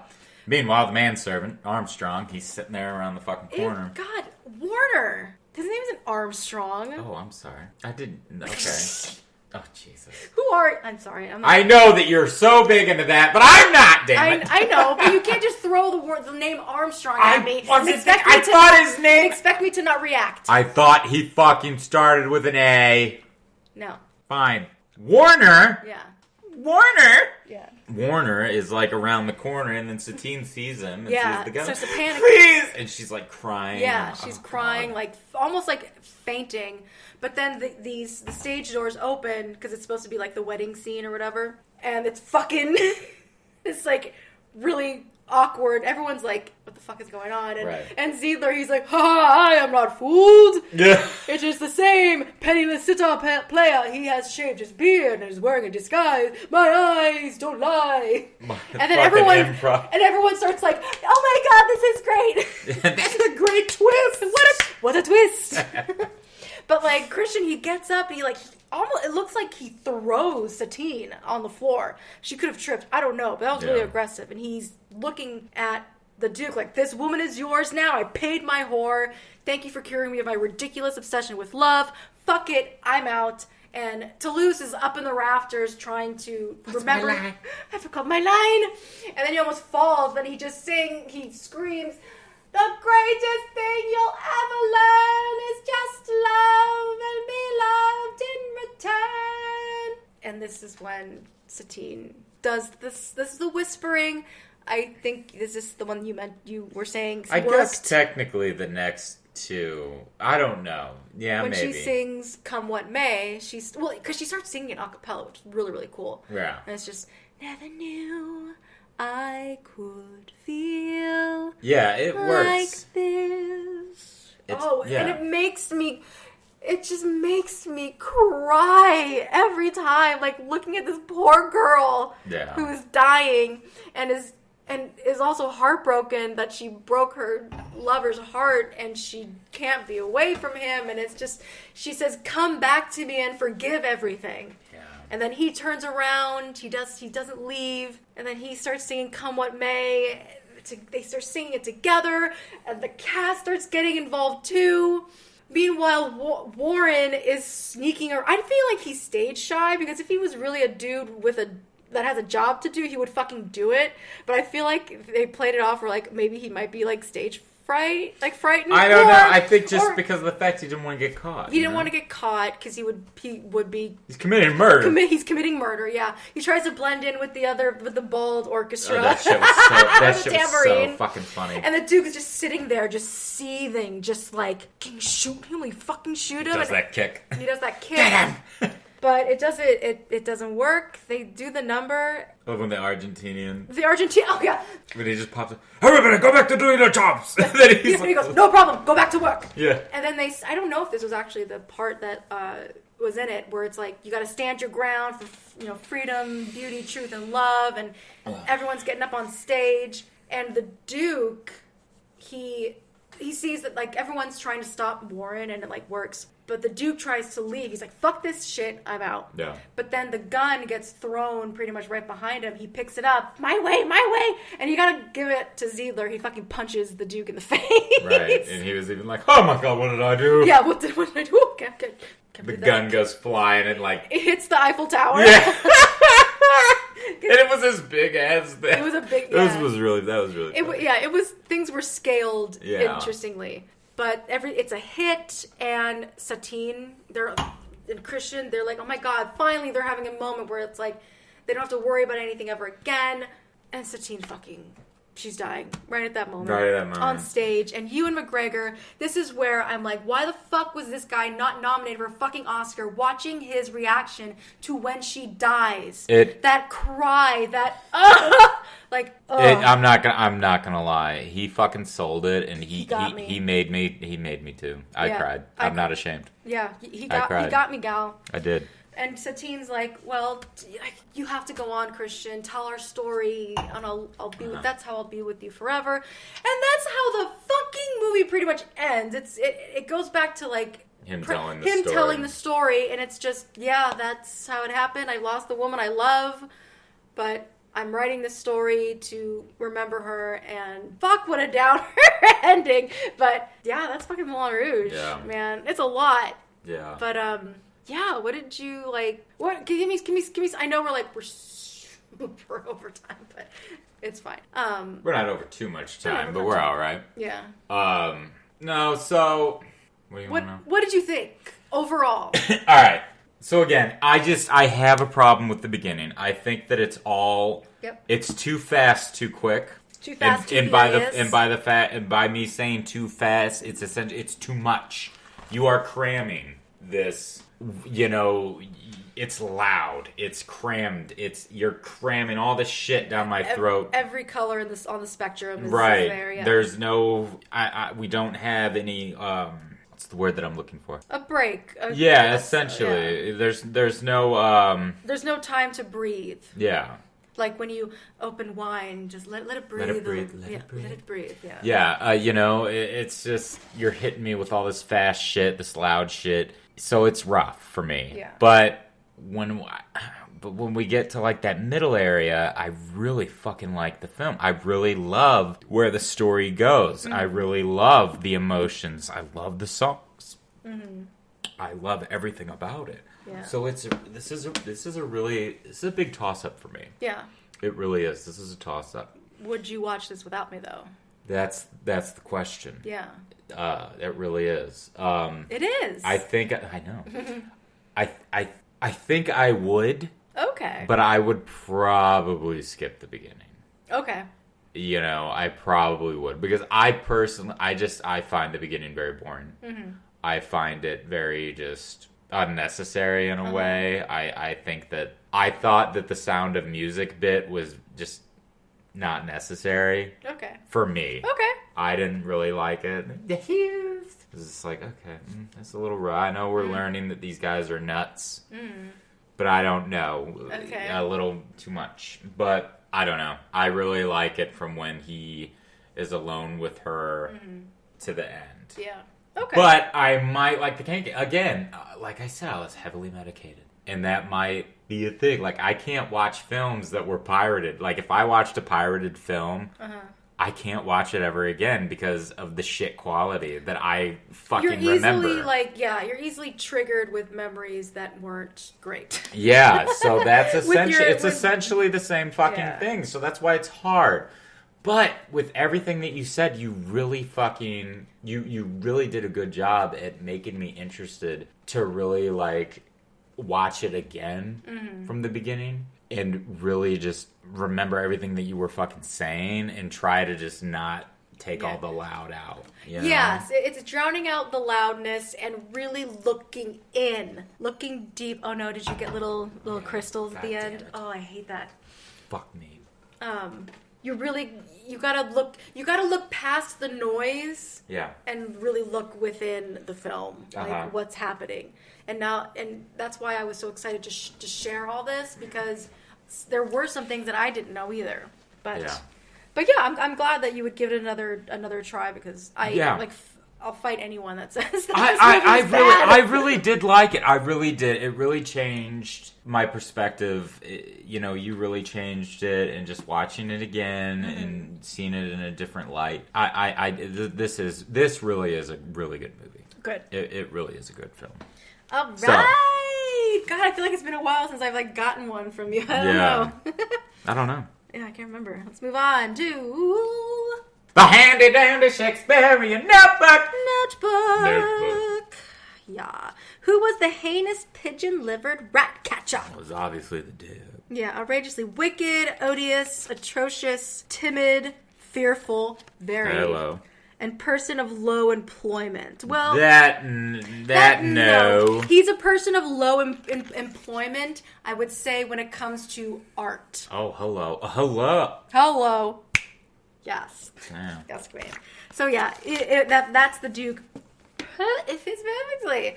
So have you fucking decided yet what you're doing? Because you've been saying all day that you have no idea. I really am. I've had a rough week.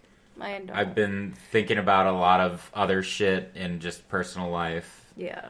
But I'm trying. But I do kind of find it a fate that when we got done watching this, that I stumbled upon my. I fucking knew it. I stumbled upon. I knew it. I'm looking at it as a sign. Jesus freaking okay. So this particular movie, it's my like how would you say? My like upset movie. When you're depressed. When I'm depressed. When you're feeling depressed. When I'm feeling depressed, I put this movie on. You're like loads deep in a tub of ice cream and crying and wanting. It's a true fucking story with this film. It really is, and I'll tell it next week. But we're doing The Last of the Mohicans. I don't know why. This movie is like my fucking. I fucking hate life right now. I fucking hate myself. I'm gonna watch The Last of the Mohicans, and I'm gonna just fucking. It's my sad movie. It's your sad movie. That's what we're gonna do. I just found it funny that it just so happened to be available on Prime at this fucking time. Yeah. So that's what we're gonna watch. That's what we're gonna contemplate next week. I fucking knew it. As soon as you started playing it, because originally I wasn't going to. I thought you were gonna go Western. I was. Yeah. I really was. And then, but because you've been playing that Red Redemption shit. I have. I've been playing a lot of Red Dead Redemption, and but it's just, and I probably will go Western again. I just the particular film that I've been watching a lot of. It's not one of my favorites. Oh, I might pick it at one point, but maybe my next film will be like a Western that I fucking really do like. Okay. But it's one that I have on DVD, so I'm going to have to, watch it. You have to really sit down and watch it. I got to watch it again. It's been a while since I fucking watched this particular movie. Well, this will be interesting, guys. Last of the Mohicans. You heard it here, folks. Yes. So, Contemplators, thank you so much for joining us on this wonderful day, morning, evening. Please like, subscribe. You can find us on all podcasting platforms. Almost all. Oh, that's right. Almost all podcasting platforms. We are also slightly on social media. On Twitter, we are movies_pod. On Instagram, we are movies.contemplation_pod. We have an email, movies.contemplation@gmail.com. And we are also on Facebook, Movies and Contemplation Podcast. All right. Oh, yeah, all right, y'all. See y'all next week with Last of Mohican. Oh my god, bye. Bye. Okay, bye.